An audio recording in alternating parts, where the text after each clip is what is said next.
মই আগতেও প্ৰকাশ কৰিছোঁ যে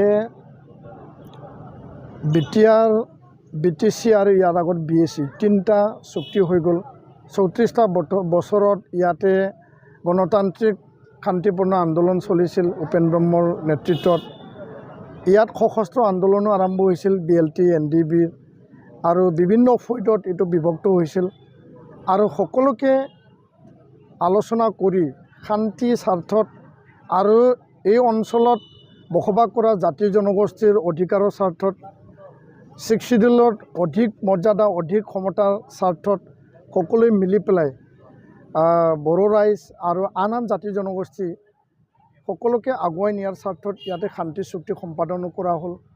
আৰু চুক্তি আগৰ আৰু চুক্তিৰ পিছত ইয়াতে যিহেতু এই আন্দোলনৰ পটভূমিত বিভিন্ন আঞ্চলিক ৰাজনৈতিক দল জন্ম হৈছিল, এই আঞ্চলিক ৰাজনৈতিক দলবোৰ এটা গ্ৰুপতে আছিল, এটা সময়ত একেলগে আছিল, কিন্তু বিভিন্ন সময়ত বিভিন্ন পাকচক্ৰত ইয়াত মানে বিভাজন হৈছে। ঘৰখনৰ যি পৰিয়াল আছে সেই পৰিয়ালখন ভাগ ভাগ হৈ পেলাই থান বান হৈছিল আৰু এই পৰিয়ালত কেতিয়াবা হিংসা, কেতিয়াবা কাজিয়া, কেতিয়াবা বিভিন্ন সংঘাত আৰু এই সংঘাতৰ কাৰণে বহুতো জীৱন যাবলগীয়া হ'ল, বহুতো ক্ষয় ক্ষতি হ'ল আৰু আমাৰ মাজত এটা বিশৃংখল পৰিৱেশ হৈছে।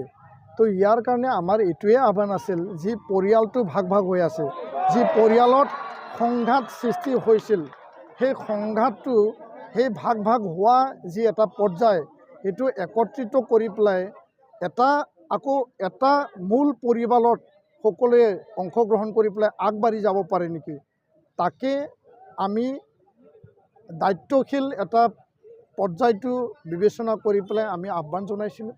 আৰু এই আহ্বানৰ প্ৰতি দুয়োটা দলে তেওঁলোকে বিভিন্ন প্ৰতিক্ৰিয়া প্ৰকাশ কৰিছে, বিভিন্ন পজিটিভ দৃষ্টিভংগীৰে তেওঁলোকে এই আহ্বানক আঁকোৱালি লৈছে।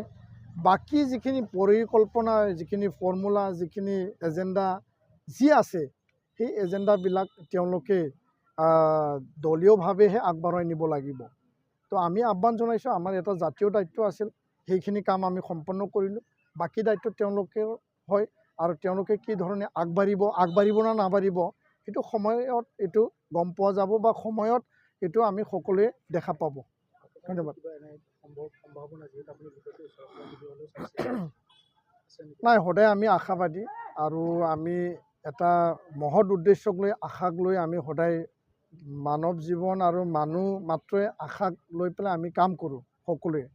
তো এই যি এটা প্ৰক্ৰিয়া, সেই প্ৰক্ৰিয়াও আমি আশাবাদী। ভৱিষ্যতে এইটো কি ধৰণে মানে ফল পায় এইটো সময়ত দেখা যাব।